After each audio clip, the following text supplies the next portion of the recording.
Hello everyone and welcome to the Waffle Flower channel. It's Shannon here, and in today's video I'm going to be showing you a very simple technique to create some ombre backgrounds using your border dies. I'm going to be using these Waffle Flower products today. First up is the Rock On stamp set. This just came out in Waffle Flower's Valentine's Day release. It's a super cute set. It was designed by Mike Lowry. Really love his illustrations. This is the matching die set.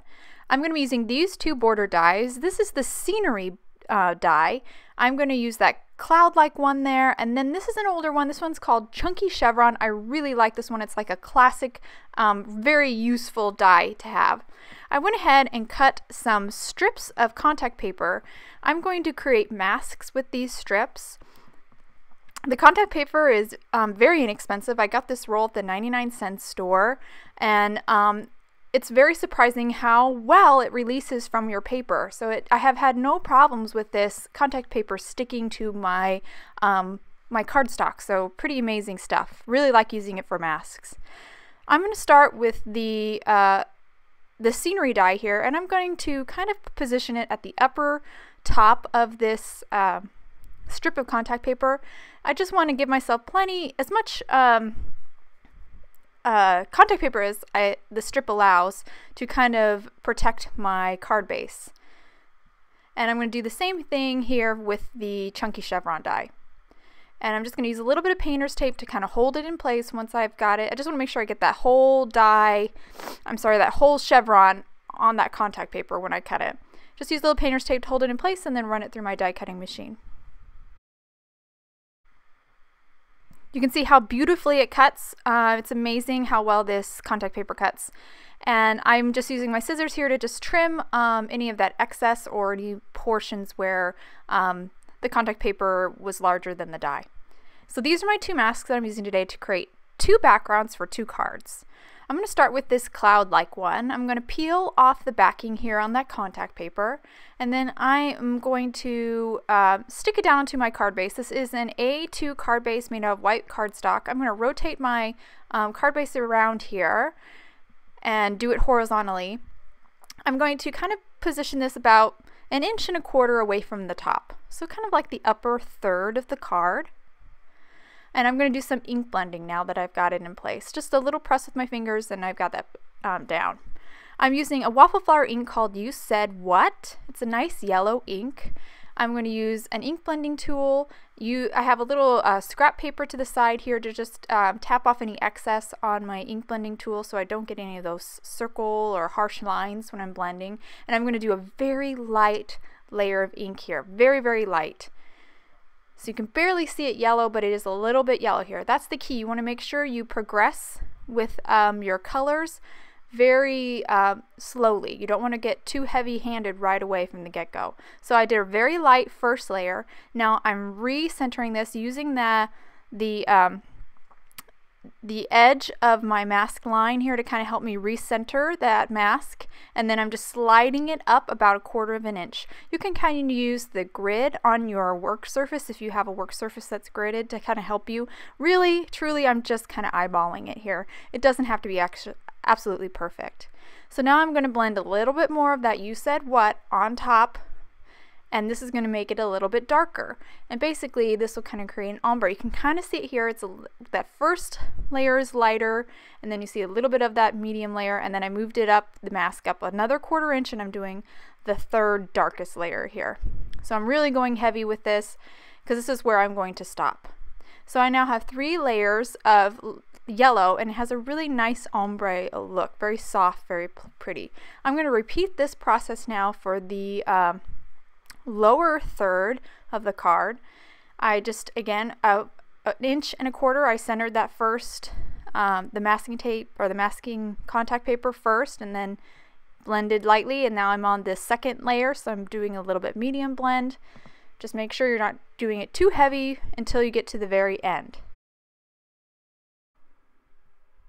So I'm just finishing up that second layer. Now I'm repositioning it, moving it down 1/4 inch, sticking it down, and then now this will be my third and final layer, so I can go heavy-handed again with this. And that will finish up that ombre background. It's very light because of the color that I chose. If you choose a darker ink color, you'll see it more, the contrast more vividly. but it definitely has 3 tiers, and you can definitely see it in the photos. Now I'm moving on to the second card base. I'm using a waffle flower ink called New Fish and Pond, and I am doing my card now vertically, so the fold is at the top now instead of the side, and I'm just doing the exact same process, blending it lightly for that first layer, then moving it up about 1/4 of an inch, sticking it back down, blending it a little, blending more so I have kind of a medium tone, and then moving it up one more time and blending again to create the third layer, which is the darkest. And I will, just like I did on the last card, except this is vertical, I will flip this mask around and I will do the lower portion as well. And this one, the chevron creates like kind of like a nice little, almost like a diamond. I mean, you're missing the end points, but kind of a diamond shape. It's a great way to create like a focal point on your card. So this background is now all done. Now I'm ready to move on to creating sentiments and my characters, or my little critters. And you can see both backgrounds really pretty, very simple, very easy to do, but has a very striking effect. So I've already stamped several of the little critters from the Rock On stamp set on some scrap white cardstock, and now I'm just centering the sentiment that says celebrate right into that little flag. There's 3 sentiments that can fit into that little flag. I chose celebrate.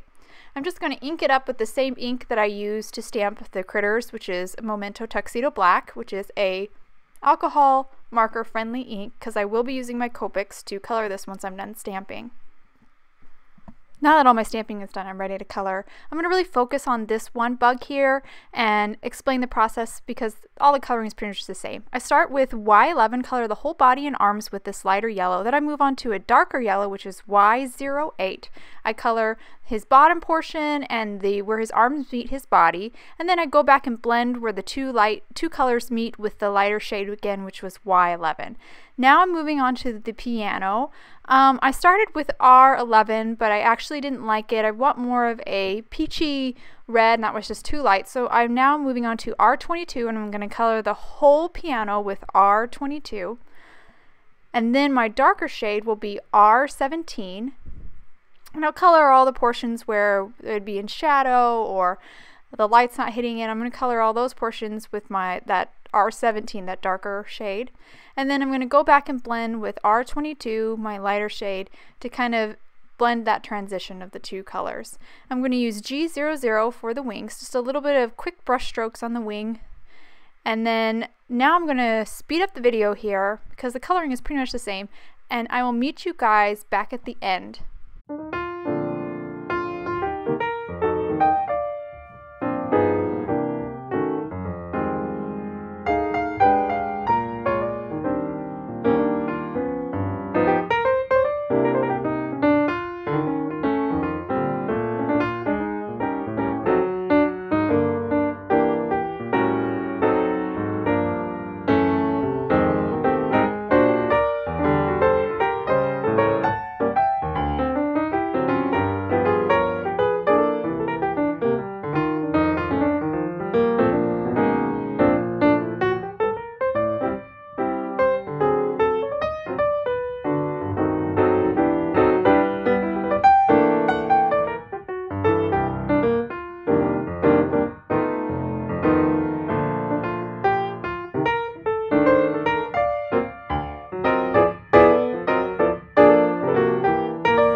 So I'm just about done here. Just going to finish up this last little bug.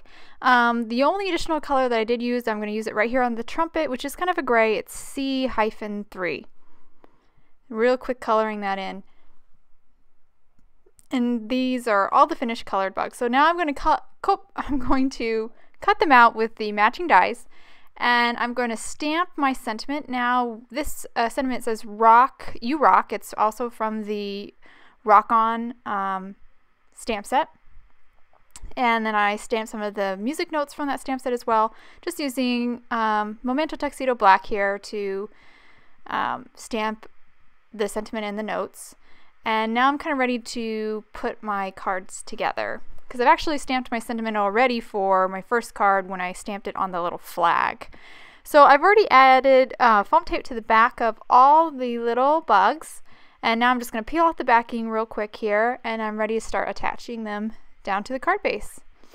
I'm going to use the one bug that is playing the piano, that larger one. He's going to be the center and the only bug on this blue card. I'm going to center him right above that sentiment, in between those music notes, and just stick them down. Then the other 4 bugs, I'm going to start with are going to go on this yellow card. I'm going to start with the one holding the flag. He's kind of like the leader. And I'm just going to center them here along that middle section that we didn't blend. And again, I've already removed the back of the foam tape, and I'm just kind of positioning where I want, and then I'm pressing them down. And then these are all done. So that is the finished cards. So I'll hold them up here to the camera so you can see a little bit better. Really simple to do. You could also do this technique with sentiments as well. You could just have a big sentiment in the center as opposed to little critters or images. I hope you guys enjoyed my video today. If you want any more information on the products I use, please visit waffleflower.com, and you can follow us on YouTube, Instagram, and Facebook for more creative ideas. Thanks for watching.